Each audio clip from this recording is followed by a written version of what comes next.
de hoy, que correspondiente a lo que es infecciones pulmonares. Ustedes saben, bueno, vuelvo a insistir, ¿no? El tema de la patología del aparato respiratorio es un tema muy amplio, muy controversial en estos momentos por todo lo que está pasando. Y lo importante es que tengamos los conocimientos suficientes como para poder un poco entender y comprender la diversidad de las enfermedades respiratorias, vale decir, en términos generales, todas aquellas enfermedades que de una u otra manera pues, se desarrollan en nuestro medio, ¿no? En relación a lo que es el aparato respiratorio. En las últimas clases, lo que se ha podido más o menos, trasladarles a ustedes algunos conocimientos en relación a lo que es la patología respiratoria activa y la parte de la patología respiratoria restrictiva. Básicamente, en estos dos grandes rubros se mueven casi más del 50% de las enfermedades respiratorias en sí, que básicamente se desarrollan en nuestro medio y a nivel mundial. Lo que tiene que quedar claro es que cuando hablamos de patología respiratoria de tipo obstructiva, tanto los cuadros clínicos y la patología propiamente dicha se basan fundamentalmente en la obstrucción de tipo crónica al flujo aéreo. Es lo que, en conclusión, se correlaciona cuando hablamos de patología respiratoria de tipo obstructiva. A diferencia de que cuando hablamos de la patología respiratoria de tipo restrictiva, en donde, como ustedes ya tienen claro, las alteraciones son netamente alveolares y principalmente intersticiales. Estas alteraciones que se dan a estos niveles se presentan con limitaciones a la difusión gaseosa. Entonces, vale decir, mientras en las primeras se centran a la obstrucción crónica del flujo aéreo, las otras se dan básicamente en las zonas terminales, vale decir, en los alveolos o en el intersticio. Entonces, ¿y por qué es importante un poco diferenciar las restrictivas de las obstructivas? Porque ambos, como ustedes verán, ambos grupos tienen un patrón característico en las pruebas funcionales respiratorias que de una u otra manera permiten al médico tratar de diferenciarlas, y especialmente a los neumólogos, porque son aquellos que manejan todo lo que son las pruebas funcionales respiratorias. Entonces, esto también nosotros como médicos, ustedes como médicos generales tienen que tener claro cuando están frente a este tipo de enfermedades, tanto de una etiología restrictiva como una obstructiva. ¿Y por qué trato un poco de hacer esta introducción y diferenciarla? Porque cuando el día de hoy desarrollemos lo que es infecciones pulmonares, el tema es muy amplio. Ustedes dirán, infecciones pulmonares es tremendamente amplio, ¿no? Y lógicamente partiendo del principio que las infecciones pulmonares son muy frecuentes, ¿no? Son muy frecuentes en nuestro medio, ¿no? Siendo casi el 80% de las patologías respiratorias más habituales que de una u otra manera nosotros no vamos a verla en la práctica clínica médica en sí. Entonces, eso es importante en sí. Ahora, desde un punto de vista epidemiológico, por ejemplo, estas infecciones, o sea, las infecciones respiratorias, pueden aparecer en individuos sanos o como también en pacientes o en personas con inmunosupresión. Entonces, también tenemos que tener claros estos conceptos, ¿no? En la cual, pues, las patologías de tipo respiratoria, las infecciones pulmonares, pueden aparecer en ambos rubros. El tema de ahora, cuando hablamos de infecciones respiratorias, lo que quiero que quede claro es que voy a tratar de referirme fundamentalmente a este tipo, a las neumopatías de tipo bacteriana aguda, ¿no? Que de una u otra manera tienen que ver también con, o tienen correlación con las neumopatías de tipo primario en sí. Ya vamos un poco aclarando, porque dentro de las clasificaciones, en lo que se refiere a las neumopatías o a las infecciones pulmonares, vamos a tener bien claro estos conceptos. Entonces, reitero, ¿no? Las infecciones de tipo respiratorio, específicamente pulmonares, o sea, cuando hablo de infecciones respiratorias me puedo parar a todo el aparato respiratorio, pero acá ya estamos hablando de un órgano específico, que es el pulmón. Entonces, hablamos de infecciones pulmonares, aquellas enfermedades infecciosas que son más frecuentes en la práctica clínica hospitalaria y, como señalaba, pueden aparecer o pueden desarrollarse en personas sanas o en pacientes con inmunosupresión. Ahora, desde un punto de vista ya etiológico. ¿Sí? Las infecciones pulmonares, como ustedes saben, pues pueden tener etiológicamente, pueden estar asociadas a la presencia de bacterias, a virus, a micoplasmas, a hongos, ¿no? Pero lo más importante es que la mayoría de estas infecciones del tracto respiratorio, básicamente inferior, se traducen en lo que se denomina la neumonía. Al hablar de neumonía, nos estamos refiriendo a un concepto un poco difuso, ¿no? ¿Por qué? Porque el concepto de neumonía se refiere en forma amplia, ¿no? Muy amplia, ¿no? Un concepto amplio, y que a cualquier proceso, ¿no? Patológico pulmonar en que la respuesta inflamatoria es el hecho predominante, es lo que predomina, vamos a asociarlo con lo que es la neumonía propiamente dicha. Entonces, la neumonía, en términos generales, es un proceso infeccioso que fundamentalmente se desarrolla a nivel del parénquima pulmonar. A diferencia de la neumonitis, ¿no? Antiguamente, bueno, hace años y décadas atrás, hasta inclusive ahora último, algunos utilizan el término de neumonitis, un poco para poder diferenciarla entre neumonía, que era pues el proceso inflamatorio, infeccioso que se daba en el alveolo, en la luz alveolar, a diferencia de el proceso inflamatorio que se da en el intersticio pulmonar. Pero ahora se ha visto básicamente que el término neumonitis tiene que ir desapareciendo. Es un concepto o un término que se utiliza ya, pues, que ya no se debe utilizar, ¿no? Por la connotación que tiene ese término en sí. Entonces ahora hablemos de neumonía, básicamente. Ahora, hay un proceso, lógicamente, es un mecanismo de cómo se puede, cómo uno adquiere la neumonía, en este caso, o infección pulmonar. El germen, lógicamente, como ustedes también deben saber, puede ser adquirido en el hospital o en el ambiente habitual de las personas. Por eso, a partir de ahí surge, digamos, los conceptos de infecciones intra y extrahospitalarias. Y estos conceptos, básicamente, ahorita están en boga porque el tema del COVID, ahorita, pues, hay muchas cosas controversiales. Por eso es que yo ahorita voy a tratar de evitar, digamos, de plantear algunos conceptos, porque todavía esto está lógicamente en estudio. Yo revisando hoy día en la mañana, pues, alguna información respecto al MINSA, ¿no? Respecto a de lo que es los casos COVID que últimamente están dando. Yo he visto, y ustedes los invito a que entren a MINSA, al reporte de todo lo que es COVID-19, ven ahí una lista digamos, de personas fallecidas, y todos ponen ahí, digamos, la edad, el sexo, el lugar donde falleció y el diagnóstico. Y todos, sin excepción, neumonía, neumonía, neumonía, neumonía, neumonía. La pregunta es, pues, o sea, lógicamente esos conceptos, esos diagnósticos están bien hechos, hay que investigarlos, hay que estudiarlos, ¿no? Porque todos murieron por infección del parénquima pulmonar, puede ser, pero aquí hay un problema importante, de que cuando nosotros tratamos de estudiar las infecciones pulmonares, en este caso, básicamente lo que se da a nivel del parénquima, esta diferenciación influye no solamente en lo etiológico, sino también en lo morfológico. Entonces, cuando hablamos de infecciones intrahospitalarias o extrahospitalarias, esto a nosotros nos va a permitir definir lo etiológico de lo morfológico en sí, en el diagnóstico digamos, del agente patógeno que ha producido esta enfermedad en sí. Ahora, la clasificación de cualquier infección, en este caso respiratoria, se hace en relación a dos elementos fundamentales. Uno, al agente etiológico, o sea, al agente causal, y lo otro, a la morfología del proceso en sí, propiamente dicho.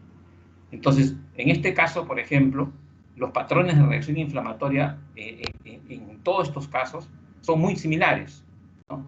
Pero en los diferentes grupos de agentes causales, ahí es donde de una u otra manera, nosotros nos va a marcar la diferencia. Entonces, ¿qué es lo que, en conclusión, queremos un poco precisar?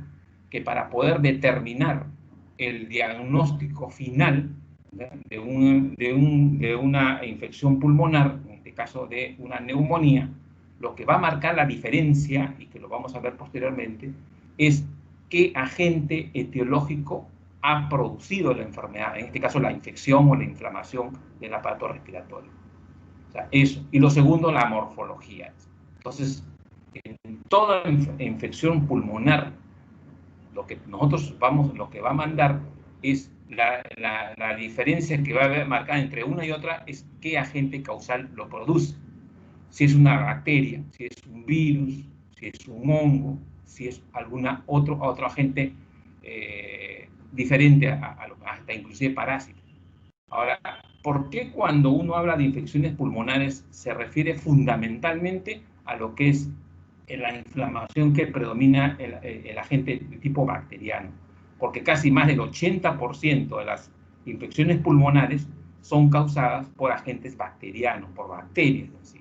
Entonces, en conclusión, es necesario realizar la clasificación de este tipo de infecciones pulmonares asociadas o teniendo en consideración como primer elemento al agente etiológico.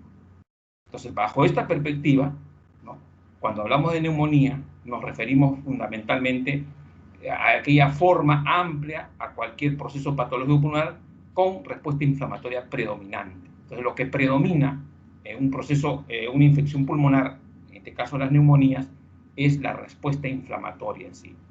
Lo que va a diferenciar, repito, es el agente etiológico, o sea, quién lo ha originado.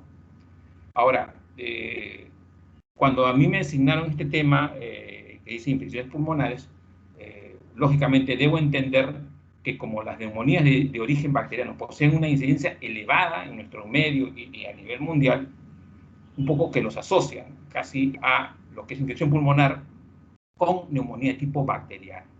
Entonces nos vamos a tratar de referir a las infecciones pulmonares de origen bacteriano. Lógicamente, dentro de la morfología de algunas de ellas, va a haber cierto diagnóstico diferencial, que de una u otra manera puede comportarse como una infección de tipo bacteriana, pero el agente etiológico es un virus o es un hongo. ¿Sí? Entonces, de todas maneras, dentro del diagnóstico diferencial vamos a tratar un poco de tener en consideración estos conceptos claves. ¿Sí? ¿No? En el caso, por ejemplo, en Estados Unidos, la neumonía, hace más o menos 5 años atrás, es la sexta causa de muerte. En el Perú, las neumonías, de acuerdo a digamos, al MINSA, vendría a ser casi la primera causa de muerte en pacientes neonatos o recién nacidos y pacientes de la tercera edad, ¿no? Pero es la primera causa de muerte por infección. Si hablamos causas de muerte por infecciones, la neumonía es la primera causa de muerte, no solamente acá en Perú, sino en otros países. Ahora, como hemos señalado, cuando hablamos de infecciones pulmonares nos podemos referir a aquellas infecciones que son adquiridas en la comunidad, ¿no?, a las clásicas denominadas NAC, ¿no?, neumonías adquiridas en la comunidad, o aquellas, al NAC, NAH, aquellas neumonías adquiridas en el hospital o en nosocomios. Entonces, estos dos grandes grupos nos van a permitir nosotros un poco hacer un diagnóstico o un estudio un poco más epidemiológico, más clínico, para poder llegar a, digamos, a una comprensión clínica netamente. Pero hay un grupo también interesante, ¿no?, que desarrollan neumonías y son aquellos pacientes que son los pacientes con inmunosuprimidos. ¿Sí? Ustedes recordarán que cuando apareció el síndrome del SIDA, lógicamente que la mayoría de pacientes, ¿no?, con SIDA terminaban con complicaciones respiratorias y fallecían por neumonías.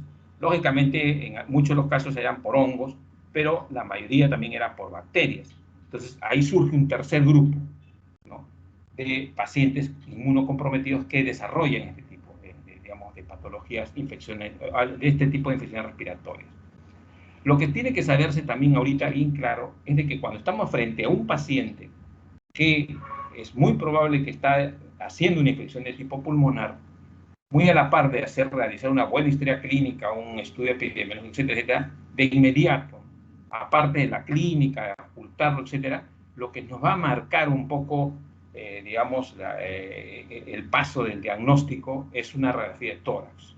nosotros tenemos que tener de cajón una receta y, si es posible, una tomografía computarizada, porque eso es lo que nos va a permitir a nosotros marcar rápidamente, ¿no?, un patrón digamos, una gama de conceptos, ¿no?, para poder plantear un diagnóstico y ir inmediatamente a un tratamiento rápido, ¿no?, y efectivo, así. Porque si no, el aparato respiratorio no es como otros aparatos que de una u otra manera, pues, son un poco contemplativos, ¿no?, y nos pueden permitir dar un tiempo más para poder manejar. Entonces, eso es lo que tenemos que tener bien claro. ¿Qué es lo que sucede básicamente en un proceso de neumonía, una infección de tipo respiratoria pulmonar, ¿no? ¿Qué es lo que pasa con un paciente, con los pacientes? En primer lugar, sus mecanismos de defensa están deteriorados. ¿Y cómo se traduce ese deterioro de estos mecanismos de defensa? Uno, con pérdida de supresión de reflejo de la tos. Hay lesión en el aparato mucociliar, o sea, el epitelio respiratorio se altera, produce lesiones del epitelio, básicamente, ¿no?, de los cilios, los cuales de una u otra manera son agentes captadores de algunas bacterias, ¿no? En muchos de los casos, pues, la interferencia con, digamos, agentes bactericidas, ¿no?, también hace que esto digamos, de una u otra manera, pues, confluya a paquetos mecanismos de defensa, pues se deterioren más. Los macrófagos de tipo alveolar, pues, juegan un rol importante, pero están disminuidos, ¿no? A su vez, el paciente, como señalamos la vez pasada, no solamente, pues, cursa con un proceso neumónico, sino que puede asociarse a otras patologías como el edema pulmonar y la congestión vascular, y que esto hace de que sus mecanismos disminuyan, sus mecanismos de defensa disminuyan o se deterioren. Y esto que va a originar una acumulación de secreciones que va a ser el caldo de cultivo para que las bacterias o otros agentes patógenos se unan a esto y puedan producir la muerte del paciente. Ahora, ¿qué es lo que va también un poco a la resistencia de estos pacientes? Si están asociados a esto, hay un déficit inmunitario, o este paciente es portador de enfermedades crónicas, lógicamente sus mecanismos de defensa van a estar de una u otra manera más deteriorados. Por eso es que, por ejemplo, en pacientes con COVID, ¿no?, a quienes de una u otra manera inicialmente afectan, porque ahora, pues, digamos, las nuevas mutaciones están afectando a otro tipo, pero inicialmente a quienes afectaba a personas con comorbilidades, personas que tenían, pues, enfermedades crónicas, diabetes, obesidad, ¿no?, etcétera, etcétera. ¿Y por qué? Porque de una u otra manera la resistencia o los mecanismos de defensa de estos pacientes están totalmente deteriorados. Entonces, eso también nosotros tenemos que tener en claro y en consideración cuando estamos frente a un paciente que es portador de una infección pulmonar en sí. Las vías de entrada, ustedes ya las saben, la vía más fácil, es la vía del tracto respiratorio superior. Por eso es que en estos casos también se utilizan las mascarillas, etcétera, etcétera. Y la vía hematógena, que también es una vía de entrada, que de una u otra manera también juega un rol importante en el proceso de desarrollo de la enfermedad propiamente dicha. En el caso de, como ya hemos señalado, lógicamente que cuando hablamos ya de infecciones pulmonares, ¿no?, de tipo bacteriano, nos referimos fundamentalmente a aquellas enfermedades que de una u otra manera, pues, predominan más en la comunidad, o sea, en el NAC, ¿no?, neumonías adquiridas en la comunidad. Y en esta comunidad, en el medio ambiente, los agentes patógenos, bactericidas que de una u otra manera predominan y desarrollan la enfermedad, a la cabeza está el Streptococcus pneumoniae, el Mycoplasma pneumoniae y los otros agentes bacterianos que ustedes están viendo ahí.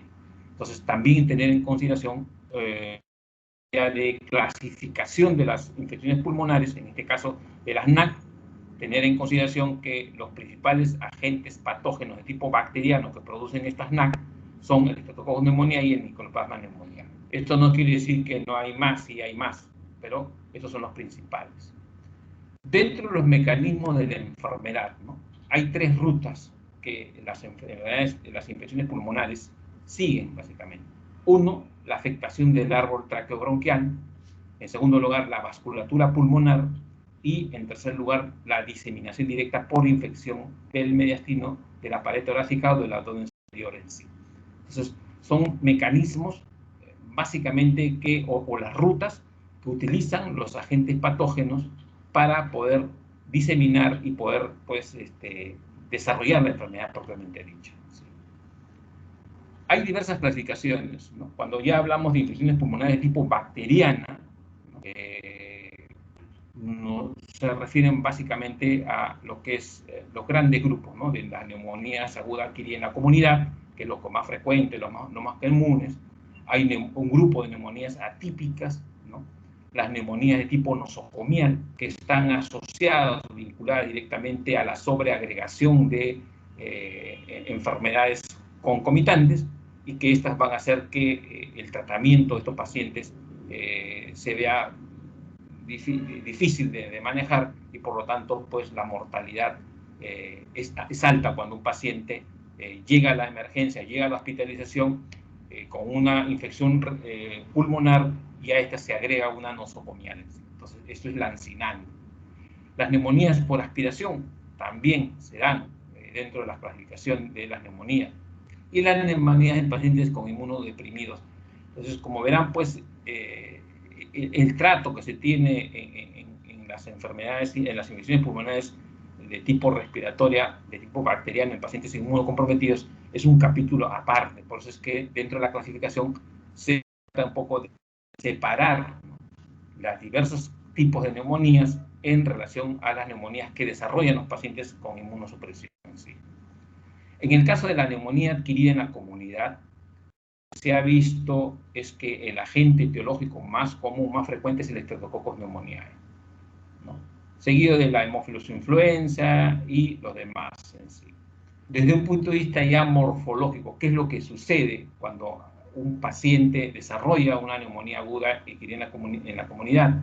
Lo que vamos a poder observar que ya los focos digamos, de infecciosos no solamente se va a ceñir a, digamos, a un lóbulo o a dos lóbulos, ¿no?, sino los focos digamos, de infección van a ser básicamente por lobulillos, una consolidación multifocal, a diferencia de la neumonía lobar, que va a consolidar lóbulos propiamente dicho. Entonces, esa es la diferencia entre la bronconeumonía, que desde un punto de vista ya macroscópico vamos a poder observar áreas o nódulos infecciosos dentro de todo el parénquima pulmonar, a diferencia de la neumonía lobar, que va a, digamos, el proceso infeccioso va a ser por franjas o lóbulos propiamente dicho. Entonces, morfológicamente hay una diferencia entre la bronconeumonía y la neumonía lobar propiamente dicha.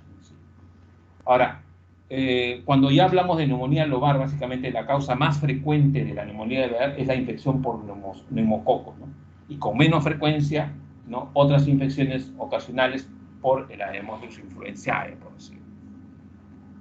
Esto macroscópicamente nos va a marcar la diferencia entre lo que es una neumonía lobar, que abarca básicamente a un lóbulo en forma homogénea, a diferencia de la bronconeumonía, que marca diversos focos en un lóbulo o más de otro lóbulo. Entonces, esa es macroscópicamente la diferencia entre la neumonía lobar y la bronconeumonía en sí, propiamente dicho. Este es ya un gráfico más o menos que vamos a poder un poco diferenciar, un poco aclarando digamos, esta macroscopía. Consolidación lobulillar, bronconeumonía, focos, gran cantidad de focos infecciosos, a diferencia de la consolidación lobar, que es por lóbulos completos. Entonces, dentro del punto de vista morfológico, ¿no?, los procesos o las infecciones pulmonarias de este tipo, hay diferencia morfológica, como hemos señalado, ¿no? Hay diferencia morfológica en estos casos, pero también tiene que haber, o hay, lo que va a marcar la pauta es la diferencia etiológica de quién está produciendo tal o cual, digamos, morfología en sí. En el caso de la neumonía aguda, ¿no?, la neumonía aguda, propiamente dicho, ya esta es la segunda parte, ¿no? Cuando hablamos ya básicamente de infecciones pulmonares tipo agudas, ¿no? Lo que se ha podido observar, lo que se describe, que esta tiene 4 fases. La primera fase, la fase de la congestión, que son los primeros días, la fase de hepatización roja, en la cual prácticamente hay una congestión marcada, digamos, de los vasos que forman parte del parénquima, con básicamente con componente inflamatorio. La hepatización gris, que básicamente ya es la resolución parcial digamos, del proceso neumónico, y la última fase, que es la fase de la resolución. Entonces hay 4 fases desde el punto de vista morfológico que clasifican o visualizan a lo que es cuando hablamos de neumonía aguda. Lógicamente, ¿cuáles son estas neumonías agudas cuando no se desarrollan o cuando no son tratadas en forma adecuada? Que va a traer como consecuencias grandes complicaciones, que pueden hacer 2 cosas. Complican el cuadro propiamente dicho, ¿no? Y lo llevan a la muerte del paciente, o si son manejadas en forma adecuada, este tipo de infecciones pulmonares de tipo respiratoria asociadas a las bacterias en forma aguda pueden resolverse y el paciente pues salir en forma digamos, adecuada de esta enfermedad. Las complicaciones más frecuentes que se producen cuando un paciente desarrolla una neumonía aguda es un poco la destrucción del tejido, va a producir necrosis propiamente dicho. En segundo lugar, lo más frecuente, lo más común es la formación de abscesos. ¿Sí? Y si estos, digamos, procesos infecciosos se extienden no solamente al parénquima pulmonar, sino van más allá y afectan, digamos, la pared, mejor dicho, la pleura, o sea, lo que recubre el parénquima pulmonar, forman como una especie de abscedadas denominadas empiemas. Entonces, esto va a traer como consecuencia que si hay afectación del parénquima pulmonar con ruptura de vasos sanguíneos y también va a haber afectación por extensión a la pleura, lo que va a originar es que haya una diseminación de tipo bacteriémica a todo nivel. Entonces el cuadro se va a complicar más. Y cuando estos cuadros se complican, ¿no? Tienen una traducción clínica. En primer lugar, tiene un comienzo, una forma de inicio es brusco, ¿no? Pacientes que debutan con fiebre alta, tos productiva y dolor pleurítico. Es lo clásico, lo característico. Paciente ahorita que desarrolla, que es contagiado con COVID-19, ¿no? En su primera fase, ¿qué es lo que el paciente como ustedes ya saben, digamos, por todo lo que han escuchado y por todo lo que han leído? Primero el paciente que empieza con fiebre, ¿no? Dificultad respiratoria, dolor pleurítico, es un dolor de espalda que va incrementando. Y se incrementa, ¿por qué? Porque la infección va, digamos, tocando mayor cantidad de parénquima pulmonar y no solamente eso, sino por contigüidad, muchas veces va atacando a la pleura también. Entonces es de inicio brusco, fiebre alta, tos productiva y dolor pleurítico. Es digamos, la sintomatología y sinología que presenta el paciente con infección pulmonar de tipo neumonía aguda.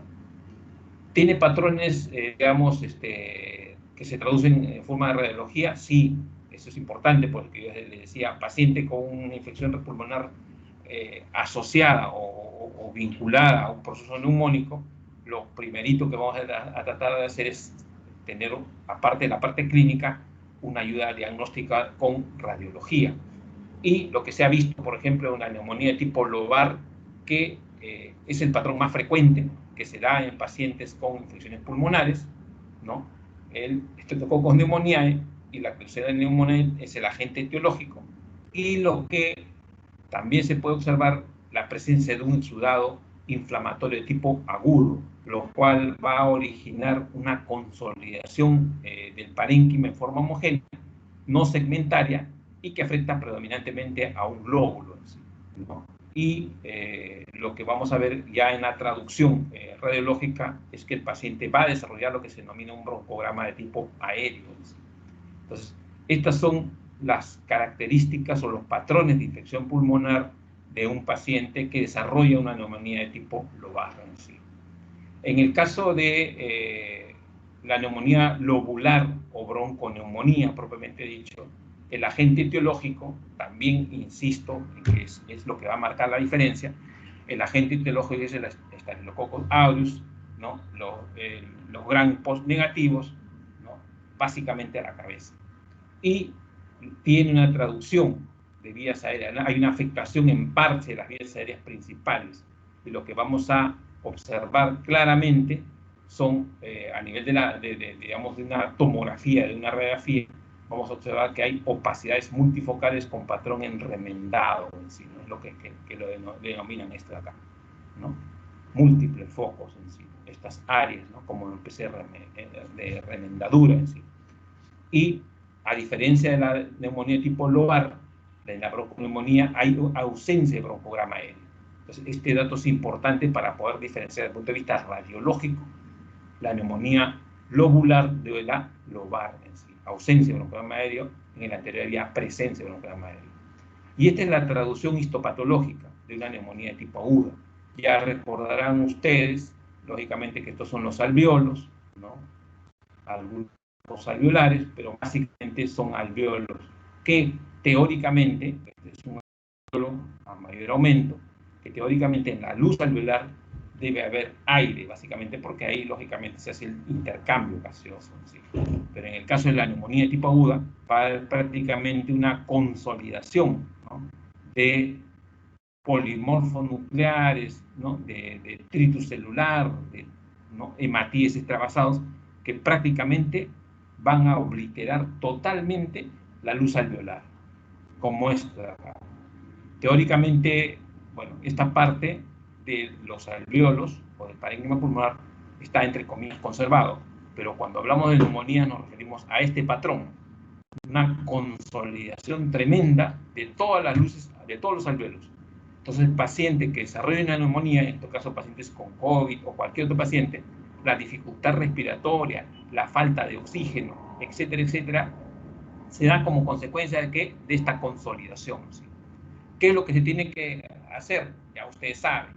El tratamiento, pues, con cefalosporina de tercera generación o cuarta generación, lo que va a tratar es de que al agente patógeno, de una u otra manera, debilitarlo. Y por lo tanto, como hay debilitación del agente patógeno, este componente inflamatorio tipo A va a disminuir. Lógicamente, se va a recuperar en forma progresiva la capacidad digamos, de la capacidad aérea que tienen los alveolos, ¿no? Y el paciente va poco a poco a salir.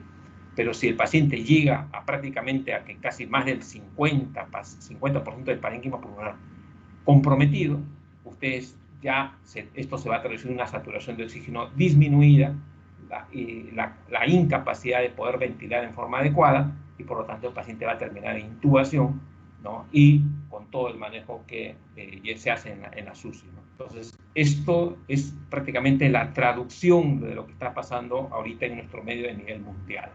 Y esto tenemos que tenerlo bien claro. Bien claro, ¿por qué? Porque si en algún momento ya posteriormente se presentara otro tipo de situaciones, aunque esto lo vemos, se ve sin pandemia, ahora con pandemia se ve a cada rato al 100%, entonces tenemos que tener bien claro esto para poder tener una idea de cómo plantear una estrategia de tratamiento y no comernos, digamos, cosas o datos que por ahí dicen no, que sí, que no, como al inicio, ¿no? Al inicio en muchos casos salía, por ejemplo, en el caso del Hospital Negreiro del Quito, ¿no? Que murió una trabajadora de 28 años, 30 años. ¿Y qué dijeron? Un aneurisma. Era un COVID evidente, pero al comienzo, miren, caen en eso. ¿Y por qué? Porque lógicamente vieron que hubo pues ruptura de vasos sanguíneos, el nivel encefálico, etc. Pero eso era un COVID cantado prácticamente. ¿Pero por qué? Porque ya posteriormente, bueno, cuando ya desarrollen el tema, porque hay un seminario de COVID, creo, ahí van a ver el grado de, digamos, el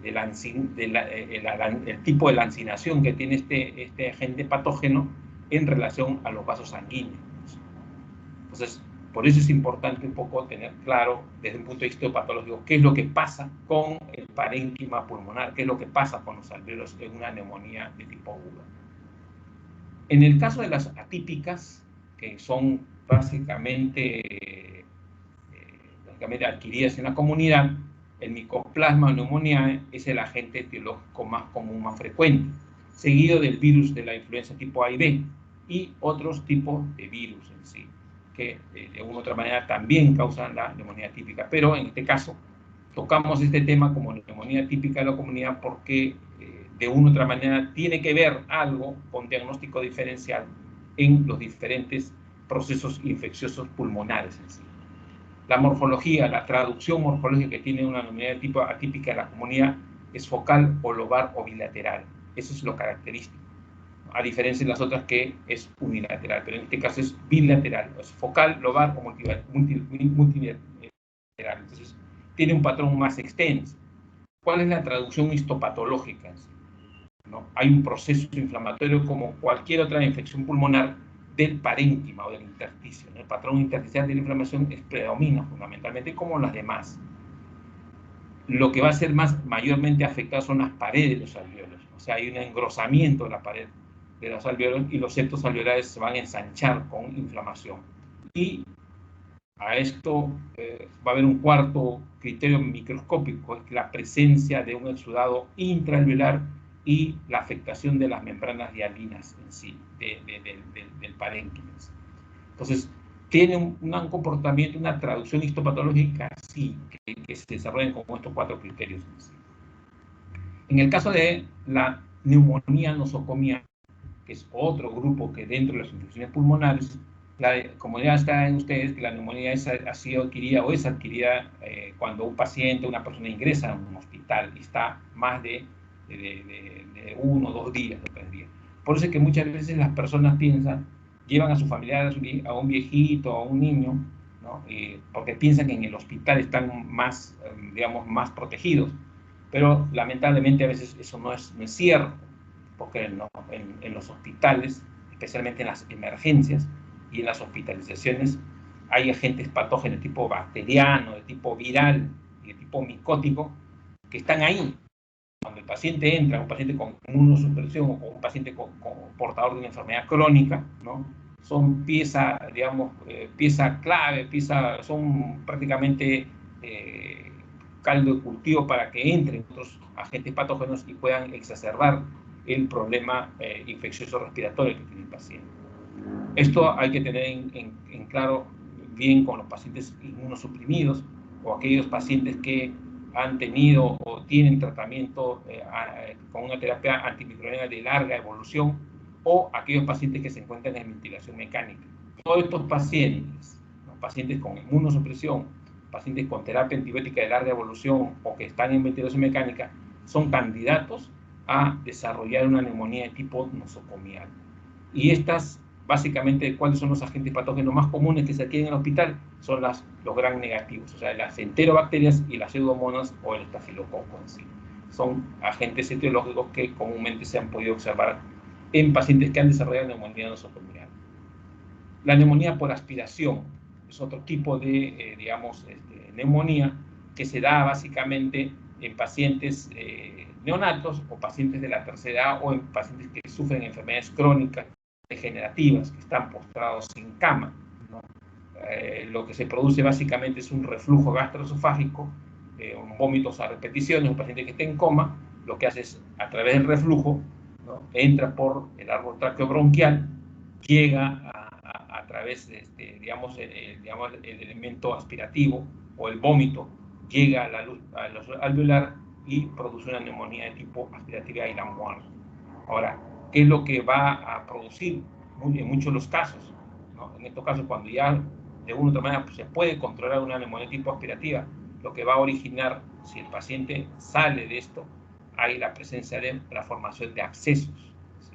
Y esos abscesos tienen un curso clínico fatal. Puede salir la neumonía, pero la formación de abscesos lo que va a originar en muchos de los casos, en los grandes de los casos, es la muerte del paciente. Entonces, por eso es que casi el 70-75% de pacientes que hacen neumonía aspirativa terminan en deceso, o sea, en fallecimiento. ¿Sí? Ahora, estos abscesos pulmonares ¿no? Que son otro tipo de, digamos, procesos necróticos, ¿no? Que se dan por necrosis del parénquima pulmonar, ¿no? Lo que hace es muchas veces formar como una especie de limitación, como una especie de caverna, como una especie de formación quística que prácticamente va a envolver al material pues infectado en sí, ¿no? Al material infectado en sí. Y esto, a través de las vías hematógenas, puede hacer formar émbolos sépticos y viajar a diversas áreas contiguas al parénquima afectado, o en muchos de los casos puede viajar a otros órganos. Entonces, esto es lo que también es importante recalcar. Ahora, la formación de abscesos no solamente pueden formarse a través de un proceso infeccioso pulmonar, sino en muchos de los casos cuando hay neoplasias, ¿no? También estas neoplasias pueden formar abscesos y estos vía hematógena poder llevarse a otros órganos o a tejido contiguo. ¿Sí? Entonces, esto hay que tener en consideración también que dentro de las complicaciones de las infecciones pulmonares tipo bacteriano, los abscesos pulmonares son también una de las complicaciones que tenemos que tener en consideración. Bueno, esto también igual, un absceso de la complicación de una bronconeumonía. Este es un parénquima pulmonar con foco de bronconeumonía y que ha formado estructuras abscedadas en sí. ¿Qué es lo que hace digamos, el absceso? Lo que hace es una destrucción del parénquima pulmonar total, formación de abscesos con contenido hematógeno, y esto lo que va a originar es pues, la formación de émbolos sépticos, que va a complicar el cuadro al momento de viajar por el torrente sanguíneo y afectar otros órganos. Entonces, así, de esta manera, estos pacientes pueden entrar a desarrollar una sepsis generalizada y el fallecimiento respectivo. En la neumonía intersticial, bueno, esto un poco para hacer un diagnóstico diferencial. Las neumonías intersticiales, si bien es cierto, pues son desarrolladas por virus, por micoplasma, por neumocistis, pero esto va a tener una traducción, lógicamente, histopatológica y una traducción radiológica. Lo que se ha podido observar es que hay un engrosamiento inflamatorio de las paredes bronquiales y bronquiolares y fundamentalmente del intersticio pulmonar. Hay ausencia de broncograma aéreo, sí, a la radiografía, y lo que se ha podido observar que este tipo de neumonía de tipo intersticial, quienes desarrollan con mayor frecuencia este tipo de neumonía son pacientes con VIH positivos, ¿sí? O sea, pacientes con inmunosupresión. Esto es básicamente, miren, un segmento de un lóbulo pulmonar con la presencia de una formación abscedada en sí, ¿no? En el caso de, ya no solamente cuando se complica, digamos, el parénquima pulmonar, sino que por contigüidad, ¿no? Toca lo que es la pleura. ¿No? Lo que se va a originar en estos procesos infecciosos pulmonares, cuando ya se toca la pleura o la superficie del parénquima, es la formación de los denominados empiemas. ¿Qué son los empiemas? Es la presencia de la infección en el espacio pleural, ¿no? Generalmente son loculados, o sea, forman varios lóculos, como especie de bolsas, ¿no? Y la formación del empiema tiene tres estadios, ¿no? En una primera etapa, en los primeros días, el líquido es fluido del empiema, ¿no? Después, conforme van pasando los días, el parte de la pleura con el parénquima pulmonar afectado, la superficie, va a fibrosarse, ¿no? Y en tercer lugar va a formarse un material medio gelatinoso, medio mucoso. ¿Sí? Entonces, cuando hay estos tres elementos, ¿no? O estos tres estadios, y la generación de una formación loculada en la pleura, a esto se va a denominar empiema. ¿Tiene una traducción clínica? Sí, tiene una traducción clínica. ¿Tiene una traducción radiológica? También, con mucho más razón. Y cuanto más grande es el empiema, ¿no? Mayor es el compromiso respiratorio, ¿no? Y por lo tanto, pues el proceso inflamatorio infeccioso también se va a traducir con mayor intensidad, ¿no? Como cuadro clínico, probablemente dicho. Miren acá, ¿no? Hay un signo de la pleura dividida, en la cual es característico, clásico del empiema, propiamente dicho. Se ve acá, miren, ¿no? ¿Se ve? la parte de la formación del empiema propiamente dicho. ¿Sí? Ahora, en el caso de las neumonías de tipo bacteriana, el Streptococcus pneumoniae, como hemos visto, prácticamente casi abarca, digamos, el 40% de las especies que desarrollan la neumonía de tipo bacteriana pertenecen a este grupo en sí. ¿A quienes ataca fundamentalmente el neumococo?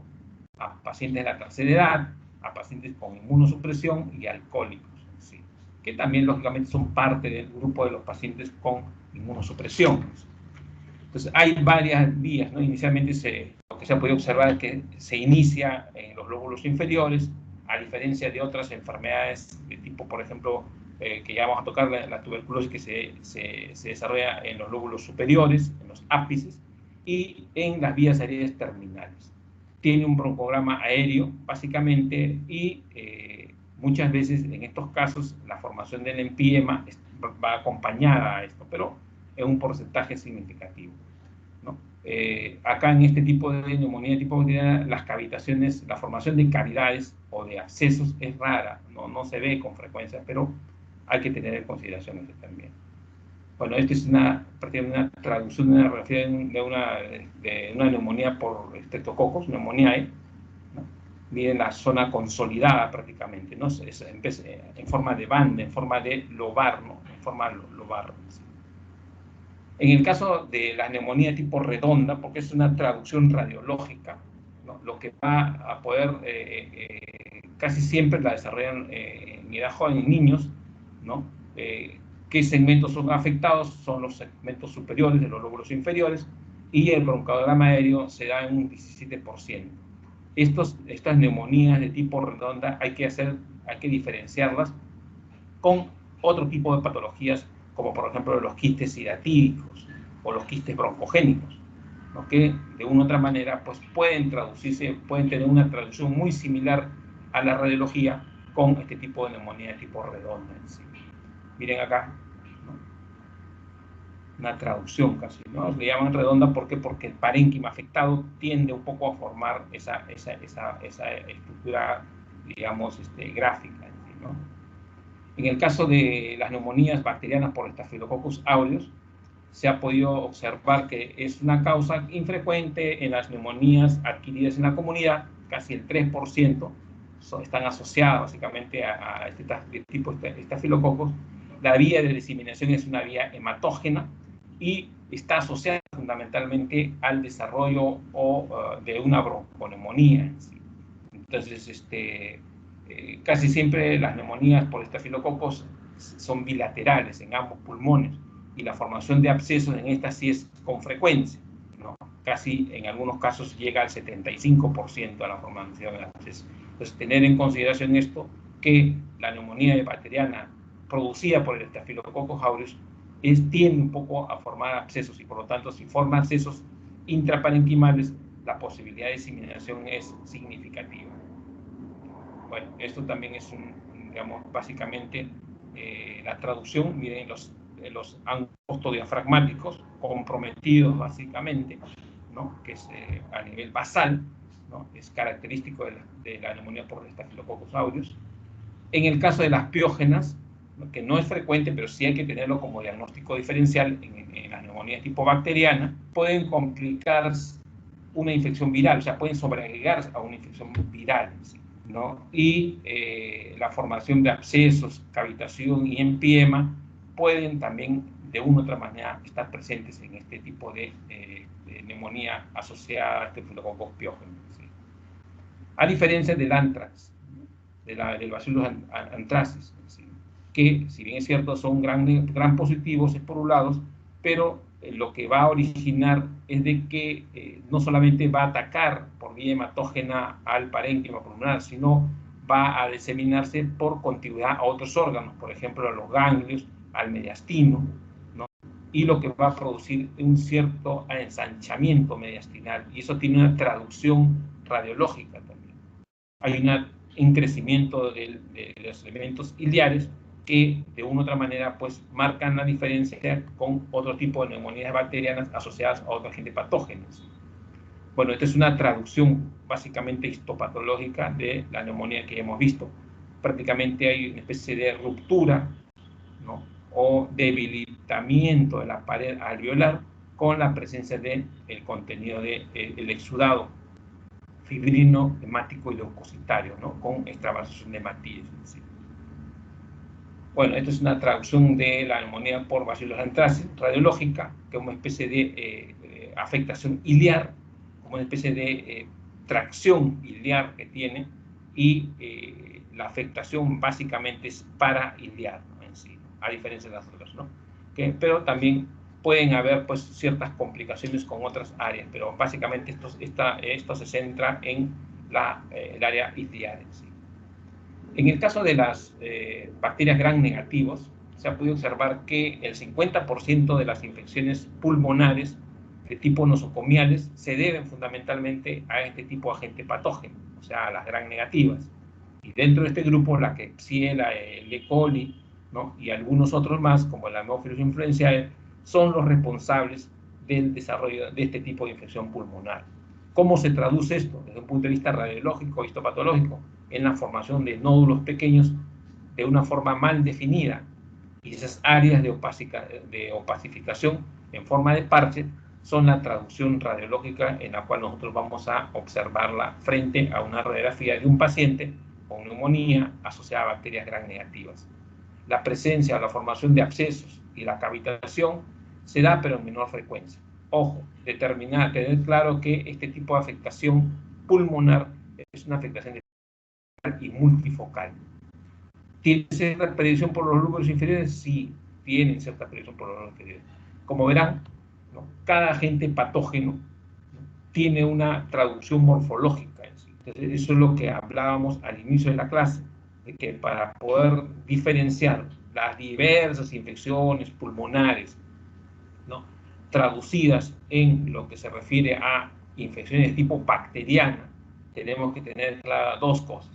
Uno, el agente etiológico, y dos, la parte morfológica en sí. O sea, cuando hablamos de morfología nos referimos a todos estos criterios que estamos señalando, tanto radiológicos como histopatológicos, que van a, de una u otra manera, caracterizar al agente patógeno al momento de la afectación pulmonar en sí. En el caso de la Klebsiella, se ha podido observar que casi siempre ataca a pacientes hospitalizados de larga data, con enfermedades crónicas y a alcohólicos crónicos. Hay tres hallazgos que pueden diferenciar de la neumonía neumocócica en la Klebsiella, ¿no? Uno es el abombamiento de la fisura interlobar.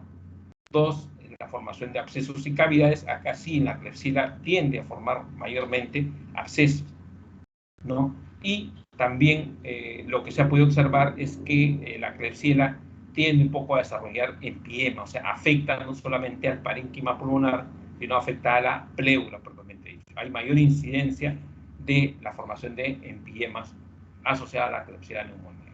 Entonces, cuando yo veo un paciente con una infección pulmonar pues severa, que de una u otra manera pues también hay compromiso de la pleura, la primera posibilidad etiológica que podría estar pensando es que se tratara de una Klebsiella neumonía. Y si este paciente es un paciente hospitalizado o es un paciente alcohólico crónico con una enfermedad crónica degenerativa, también tengo otra formación, digamos, otro criterio más para poder pensar en el agente etiológico en sí.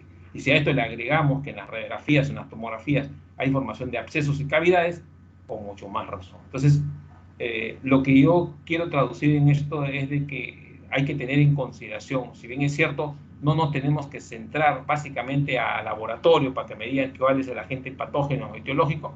Nosotros, por clínica, por radiología y por algunos datos epidemiológicos, podemos nosotros también inferir qué tipo de agente patógeno probablemente está originando esta infección pulmonar.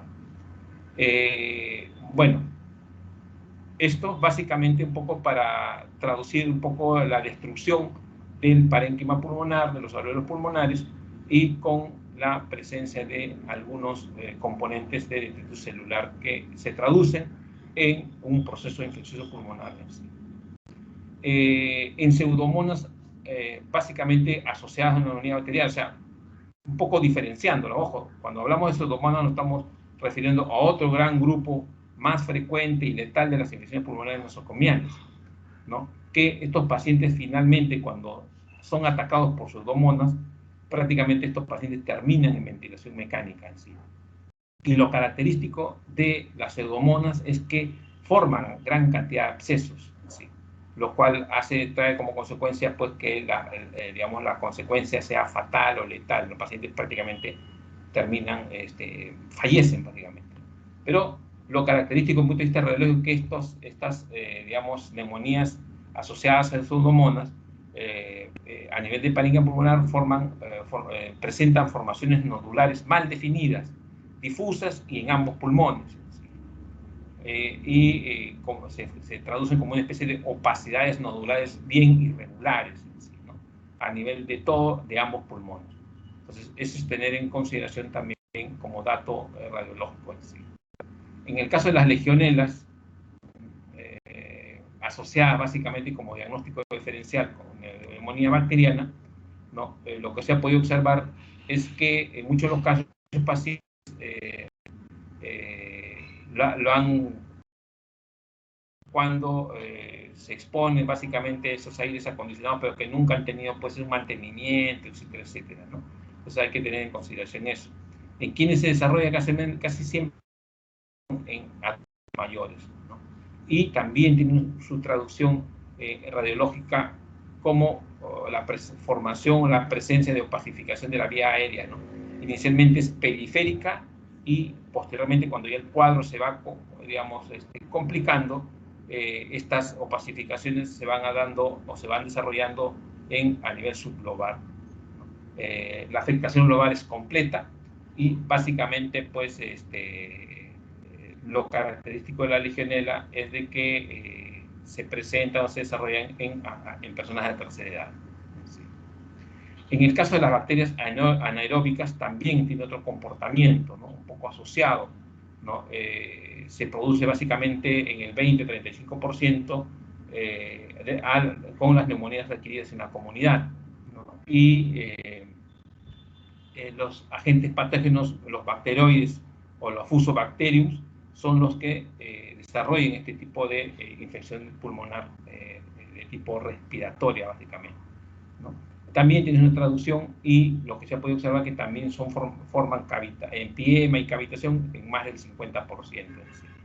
Bien, esto básicamente es una fotografía de parénquima pulmonar, en donde vamos a poder observar hematíeses trabasados con gran cantidad de algunos macrófagos que de una u otra manera tratan de fagocitar este tipo de hematíes en sí, ¿no?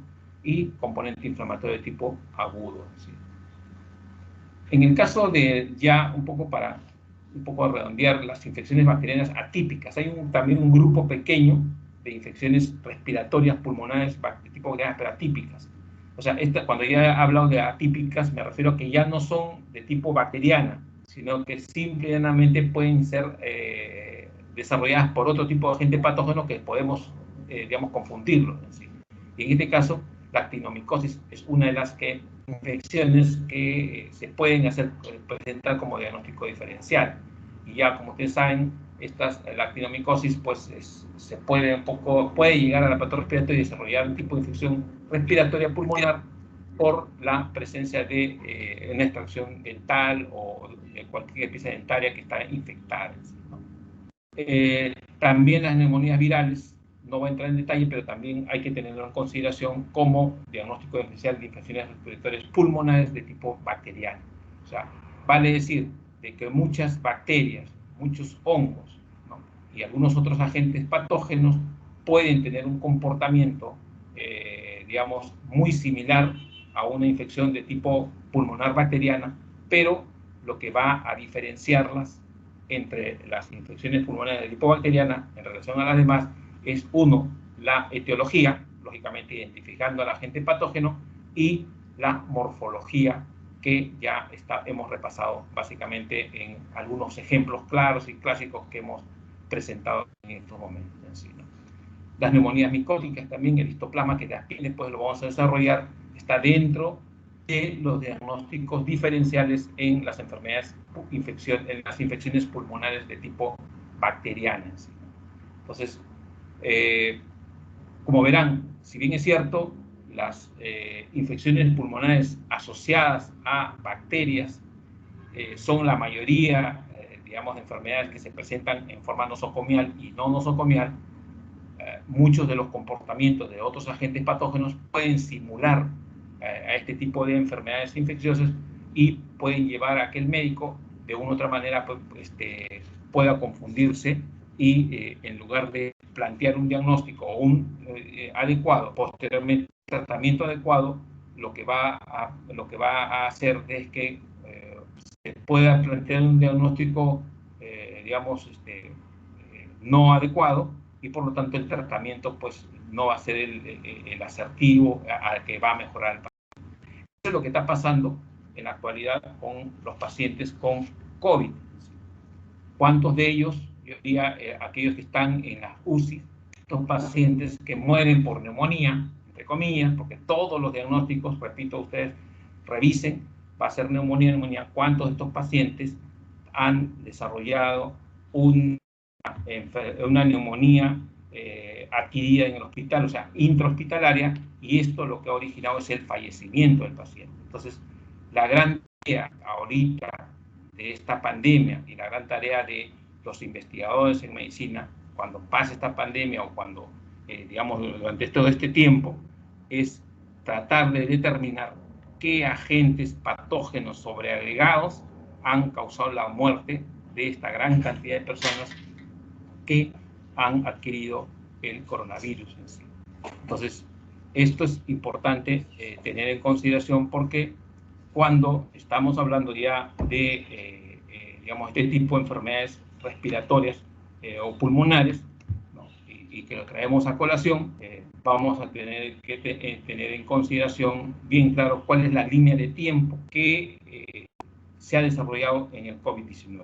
Y ustedes ya saben cuál es la línea de tiempo que desarrolla este agente patógeno de tipo viral, ¿no? Que puede simular, en una primera etapa puede haber simulado una infección respiratoria de tipo bacteriano, que posteriormente hemos visto que no es bacteriana, sino tiene un comportamiento de tipo viral, y que en una línea de tiempo lo originado es la gran cantidad de muertes que se están dando. Ustedes saben que el agente causal, básicamente, ¿qué es lo que realiza el coronavirus, ¿no? Básicamente, este grupo, los coronavirus, constituyen un grupo de virus que causan enfermedades que van básicamente desde un resfrío común hasta una infección grave, como en estos casos. Entonces, el coronavirus no es un agente patógeno viral que recién lo estamos conociendo, ¿no? Lo que recién se está conociendo es aquellos otros tipos de coronavirus, como es el SARS-CoV-2, que es el agente patógeno que está causando. Pero el coronavirus, como ustedes saben, hay una gran cantidad de, digamos, tipos de coronavirus.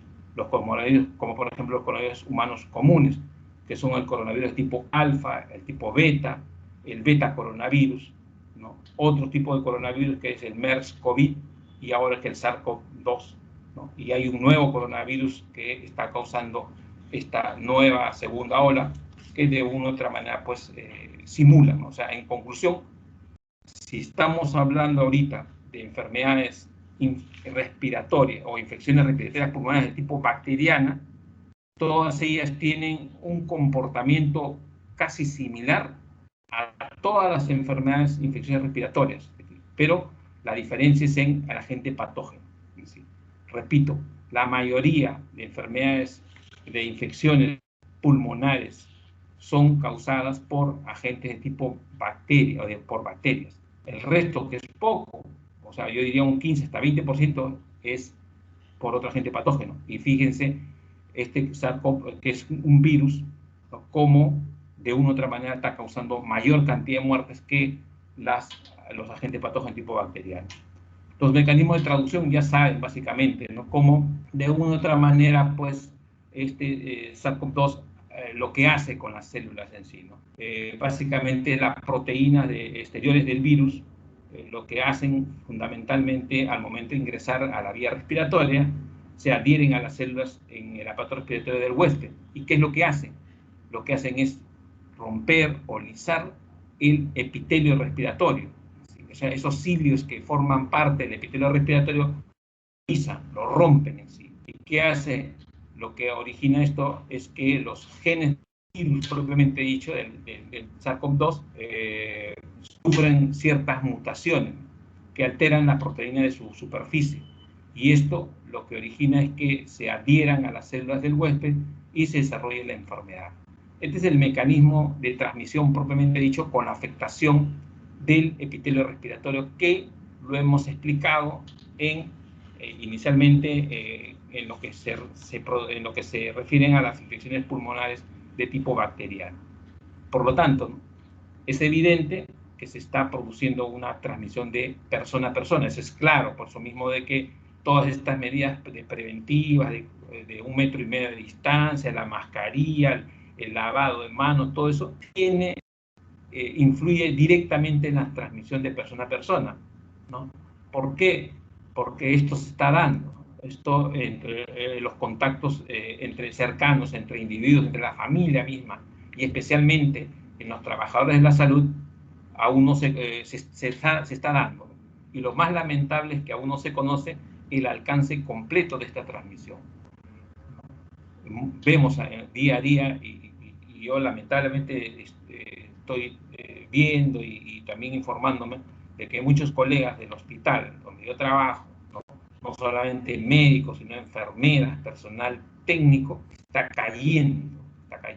El día de ayer salió por televisión, por ejemplo, bueno, nosotros el Hospital Sabogal, nosotros tenemos prácticamente a nuestro mando, prácticamente dentro del grupo de la región, tenemos al Hospital Negreiros, ¿sí? Y ayer ha salido que prácticamente pues, el oxígeno, hay problemas. Lamentable, es un problema de gestión, que no voy a entrar en detalle, pero lo que sí quiero llamar bastante a la reflexión, porque nosotros, todo el personal médico, y ustedes ahorita lo están viviendo muy de cerca a lo que estamos expuestos. Por eso es que es importante, ¿no?, tratar de contribuir a que un sistema de salud, ¿no?, que ustedes también lo van a gozar, nosotros ya hemos luchado bastante y hasta ahora pues tratamos de seguir luchando para que este sistema de salud en Perú sea pues el verdadero, ¿no? Son años luz, ¿sí? Pero si es que este sistema de salud hubiese sido pues escuchado porque quienes gobiernan, lamentablemente no debería haber gran cantidad de muertos que está dando ahorita, ¿no? Y lamentablemente en nuestro medio, ¿no? Pero esto es importante tener en consideración que el mecanismo de transmisión que utilizan no solamente el SARS-CoV-2, sino todas las bacterias y todos los demás agentes patógenos que producen pues infecciones pulmonares de este tipo, de este nivel. Esto de neumonía por neumocistis lo vamos a ver después, ¿no?, en la última clase, vamos a traducir porque este es otro capítulo, ¿no? Lo que señalo acá, tanto el neumocistis como las neumonías parasitarias producidas por la ameba, tenemos que tener en consideración, repito, es que todos estos agentes patógenos, que no son bacterias, lo que hacen al momento de producir este tipo de infecciones pulmonares, o sea, las neumonías, tienen una traducción clínica que pueden un poco distorsionar el diagnóstico de nuestro paciente. Y por lo tanto, nosotros tenemos que tener algunos conceptos claros de cuál es la diferencia entre estas diversas infecciones pulmonares asociadas al agente etiológico y a la morfología que de una u otra manera pues, se pueden desarrollar en sí. Entonces, yo lo que he querido, prácticamente ustedes saben que este capítulo es amplio, es amplio, lo que sí tenemos que tener bien claro de esta clase es de que hay dos elementos fundamentales que nos van a marcar la diferencia y que tenemos que centrarnos cuando estemos frente a un paciente con una infección pulmonar, con infecciones pulmonares. Uno, el agente etiológico, que ya tiene ciertas características peculiares, como lo señalaba. En segundo lugar, que hay agentes patógenos que no son bacterianos, que simulan un comportamiento bacteriano, como los hemos señalado, incluyendo los virus. Y en tercer lugar, la morfología. Esos tres elementos tenemos que tener bien claros nosotros al momento de enfrentarnos a un paciente o a manejar y a hacer un diagnóstico de un paciente con un proceso inflamatorio o infeccioso de tipo pulmonar. Entonces, básicamente eso es lo que queríamos un poco traducir en este tema de infecciones pulmonares, y que de una u otra manera vamos a continuar el día de mañana con el tema que es otro tema también que abarca, que está dentro de lo que es infecciones pulmonares, que es la tuberculosis. La tuberculosis y algunas infecciones fúngicas, y como el neumocistis también. ¿Sí? Entonces, por eso es que los he planteado como diagnóstico diferenciales, pero el día de mañana. Si bien es cierto, la tuberculosis también es un tipo de infección del aparato respiratorio, pero esta merece, digamos, un estudio un poco más aparte por el grado de complejidad y los alcances y avances que se están dando en el estudio de esta enfermedad, ¿no? Bien, hasta ahí es digamos, la teoría del día de hoy. No sé si hubiese alguna pregunta o algún comentario.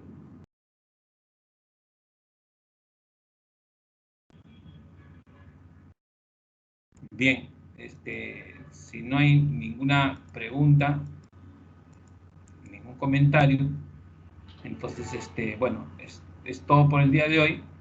Eh, bueno, estamos dando por concluida la clase. Voy a descargar la lista de asistencia.